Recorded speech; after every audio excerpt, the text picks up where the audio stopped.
என்ன தாலி கட்டி முடிச்சிட்டியா? கல்யாணமே முடிஞ்சிருச்சு வர்மா. அப்புறம் ஏன்டா ஏன் தாலியா இருக்கிற? ப்ரூஸ்லி என்னடா டேய், நேரம் ஆக ஆக ஏன் டென்ஷன் ஏறுதுடா? ப்ரூஸ்லி எனக்கு போன் பண்ண வர்மா. போன் பண்ணா? என்னடா சொல்ற? எங்க இருக்கான் அவன்? சாரி, என்னால அவங்கிட்ட சரியா பேச முடியல. அதுக்குள்ள என் அக்கா வந்து போனை வாங்கிட்டாங்க. அப்போ உனக்கு அவன் எங்க இருக்கான், என்ன ஆனா எதுவுமே தெரியாத உனக்கு? தெரியாது.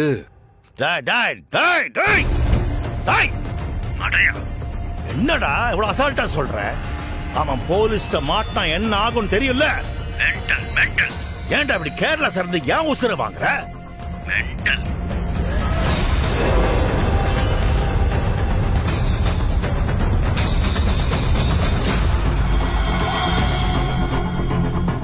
கபிலா, நான் உன் விஷயத்துல ரொம்ப ரொம்ப ரொம்ப பொறுமையா இருக்கேன். நீ என்ன செய்வியோ ஏது செய்வியோ எனக்கு தெரியாது. இன்னும் கொஞ்ச நேரத்துல ப்ரூஸ்லி என்கிட்ட வந்து ஆகணும். இல்ல உன்னை எதுவும் செய்ய மாட்டேன். உனக்கு ஃபேமிலி இருக்குல்ல? வர்மா, இங்க பாரு, சத்தியமா சொல்றேன், எனக்கு ப்ரூஸ்லி எங்க இருக்கான்னு தெரியாது. சத்தியமா சொல்றேன். அவ கேட்டா உடனே போனை கொடுத்துருவீங்களா? பாவம், என்ன அவசரமோ. அதுவும் இல்லாம உங்ககிட்ட போன் இல்லாதனால நீ ஈஸியா காரணம் சொல்லிட்ட. என் போன் என் கையில தானே இருந்தது, அதான் என்னால அவாய்ட் பண்ண முடியல.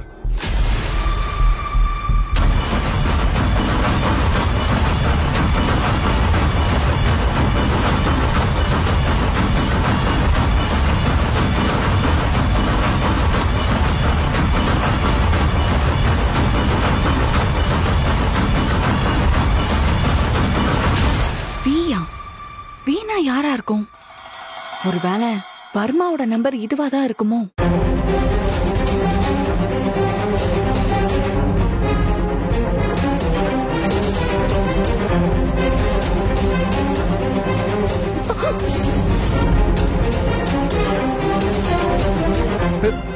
ரித்திகா, என்ன பண்ணிட்டு இருக்க?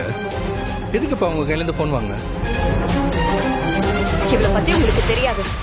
நல்லவ மாதிரி முகத்தை வச்சுக்கிட்டு எல்லாரையும் நல்லா ஏமாத்திடுவாங்க. இப்ப எதுக்கு நீ சம்மதம் இல்லாம பேசிட்டு இருக்க? அவங்க போன்ல சார்ஜ் இல்லன்னு தானே கேட்டாங்க. இதுல என்ன இருக்கு?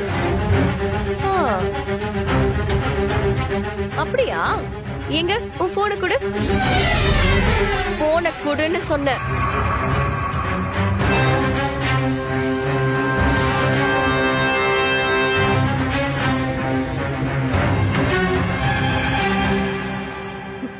நல்லா பாருங்க.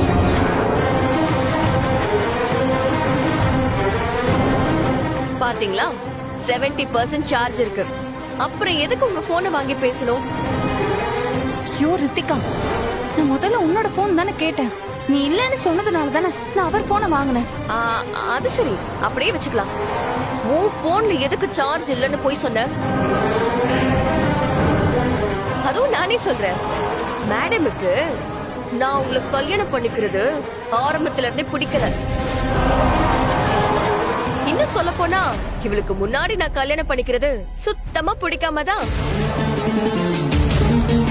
இந்த கல்யாணத்தை நிறுத்துறதுக்கு என்னென்னமோ பண்ணி பார்த்தா.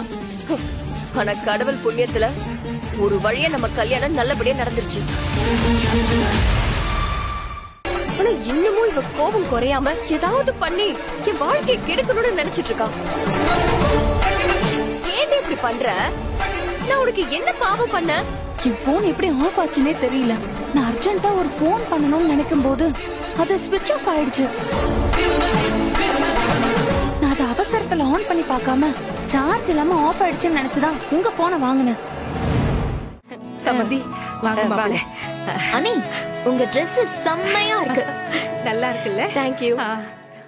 ஆனா உங்க அண்ணன் போட்டிருக்கிற Dress தான் எனக்கு பிடிக்கவே இல்ல.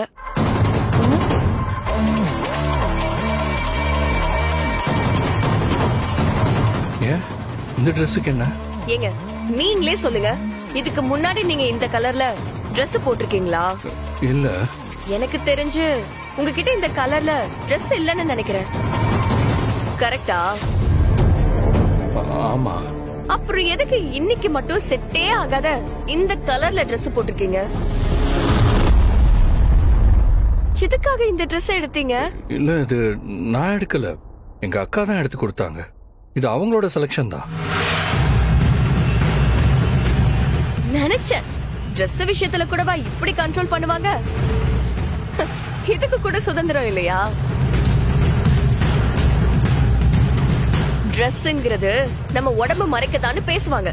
ஆனா சில இடத்துல நாம போடுற ட்ரெஸ் மத்தவங்களுக்கு பிடிச்ச மாதிரி தான் இருக்கணும். இப்ப நான் இங்க போட்டிருக்கிறது நம்மளோட கல்யாண ஊர்வலம். ஆனா அதுக்கு இப்படிதான் ட்ரெஸ் பண்ணிட்டு வருவீங்களா? ட்ரெஸ்ஸா இருந்தா கூட தான் இஷ்டத்துக்கு தான் இருக்கணும்னு நினைக்கிறதெல்லாம் என்னதான் மனநிலையோ. ரித்திகா, என்னமா இது? பெரியவங்கள இப்படி எல்லாம் சொல்லக்கூடாது. இந்திராணி என்ன பண்ணாலும் அது என் மகனோட நல்லதுக்காக தான் இருக்கும். ஆமா அண்ணி, எங்க அக்கா ஒரு ஹிட்லர். அவங்க காதுல மட்டும் நீங்க இப்படி எல்லாம் பேசுறது விழுந்துச்சு, அவ்வளவுதான். இன்னைக்கு இங்க ஒரு பிரளயமே நடந்திருக்கும். சரி சரி, அது இதுன்னு பேசிட்டு இருக்காம சீக்கிரமா வாங்க. சீக்கிரம் வாடா.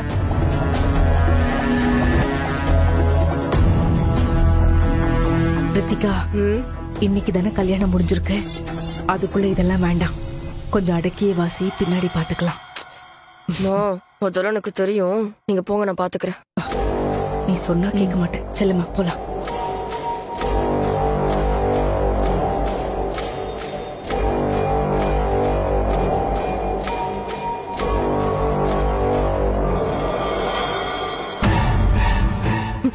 திமிரு புடிச்சவ. உன் சட்டத்துக்கெல்லாம் அடங்குற ஆள் நான் இல்ல. கூடிய சீக்கிரமே உன்னோட கண்ட்ரோல்ல இருக்கிற அந்த வீட்டை ஏன் கண்ட்ரோலுக்கு கொண்டு வந்து இப்போ நீ சொல்ற எல்லாத்தையும் வேத வாக்குன்னு கேட்டுட்டு இருக்கிற அந்த வீட்டுல இருக்கிற எல்லாரையும் என் பேச்ச கேட்க வைக்கிறனா இல்லையான்னு மட்டும் பாரு. என்னங்க இது? ட்ரெஸ் எல்லாம் இவ்ளோ கசங்கி இருக்கு. இல்ல நான் பாத்துக்கிறேன்.